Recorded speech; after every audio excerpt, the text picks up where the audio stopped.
Bien, en esta unidad número 4 lo que nosotros vamos a intentar abordar son temas que tienen que ver justamente con el requerimiento del hábitat o los requerimientos del hábitat, el potencial biótico y también qué relación guardan estos conceptos con el desarrollo sustentable. Lo que es el requerimiento del hábitat, digamos, en sí el ambiente y el desarrollo sustentable están obviamente muy vinculados, ¿no? Muy relacionados con lo que es justamente estos requerimientos del hábitat y el potencial biótico de las especies. Entonces, los requerimientos del hábitat van a tener que ver justamente con el espacio donde una especie vive y se desarrolla, ¿sí? Donde desarrolla sus funciones vitales para poder sobrevivir. Entonces, hay factores que condicionan justamente esos requerimientos del hábitat. Para que una especie pueda vivir y desarrollarse en un determinado entorno, tiene que haber ese hábitat tiene que ser adecuado, ¿sí? Entonces, para eso tiene que ofrecer recursos esenciales para la vida, para cualquier especie, ¿no? Como por ejemplo el agua, el alimento y también el refugio, es decir, donde guarecerse. El alimento obviamente para nutrirse y el agua. Después vamos a tener también lo que son las condiciones ambientales y que sean favorables, porque recordemos que en muchos casos el entorno resulta desfavorable para una especie. Entonces, cuando ese entorno resulta desfavorable, la especie en sí está siempre en riesgo, ¿no? En peligro, incluso puede poner a esa especie en peligro de extinción. Pero hay condiciones, obviamente, que hacen ese entorno ambiental favorable para la especie.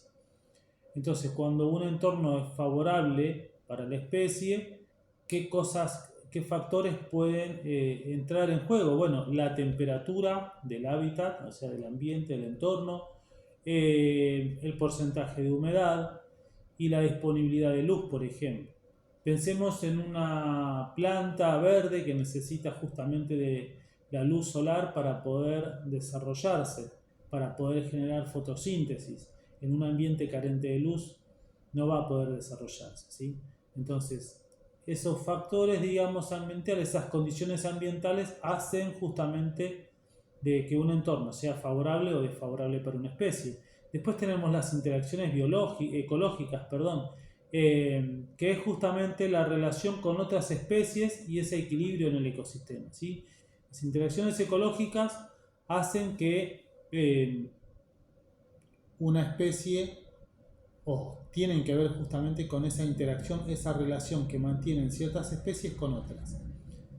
Esa interacción puede ser, por ejemplo, una simbiosis, puede ser de que una especie sea depredadora y la otra sea la presa, etcétera, ¿no? Pero esa relación con las especies y la mantención de un equilibrio dentro del ecosistema van a hacer justamente que una especie también pueda prosperar o no, ¿no? Eso tiene que ver con los requerimientos del hábitat. Entonces, a veces ese hábitat es alterado, es modificado por la actividad humana. Entonces, de esa forma, si las actividades humanas son negativas para ese entorno, para ese ambiente, ahí se ve amenazada la supervivencia de la especie. Puede llegar a comprometer su supervivencia. Entonces, de esta manera se van a generar cambios en la biodiversidad y también en el equilibrio ecológico.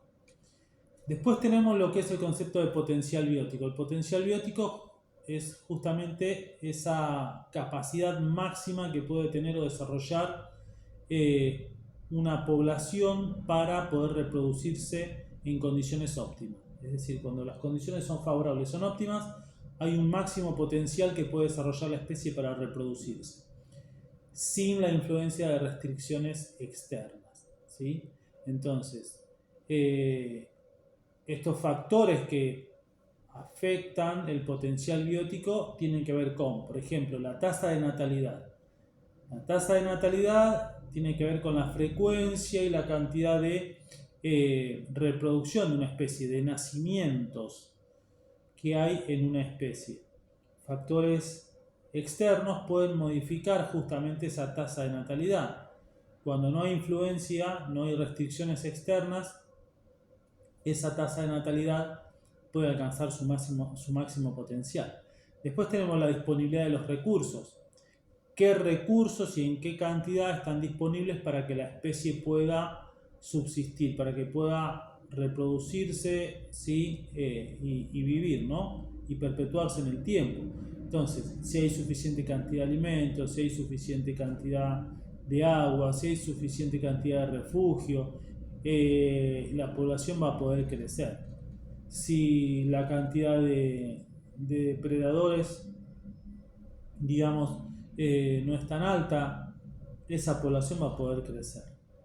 Y después estamos justamente en lo que son las resistencias ambientales, que son estos factores como, por ejemplo, bueno, los depredadores, ¿sí?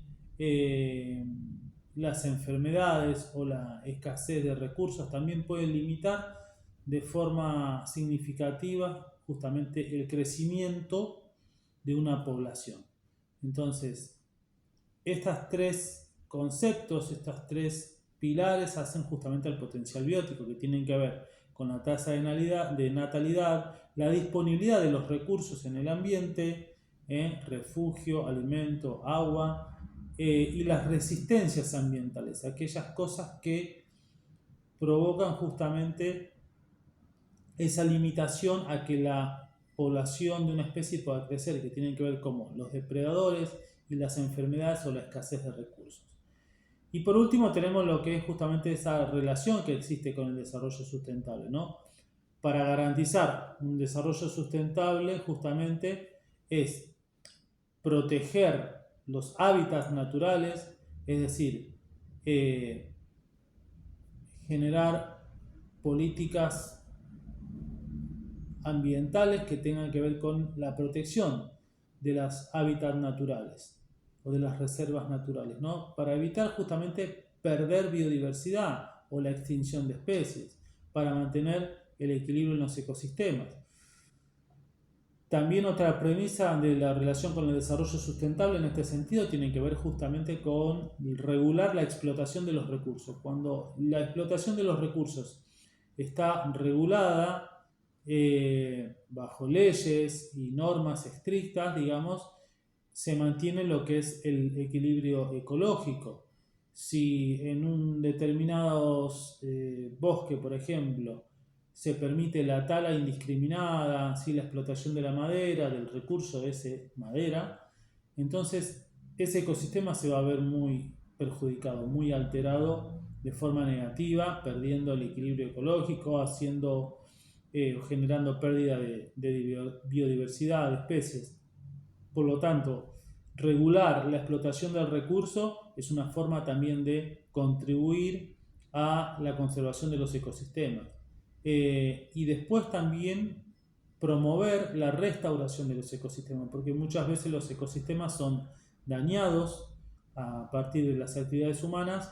Entonces, promover justamente acciones que tiendan a restaurar ese ecosistema, a restablecer el equilibrio ecológico dentro de ese ecosistema, es una forma también de conservar toda la parte de la biodiversidad, y es justamente un factor de relación con el desarrollo sustentable.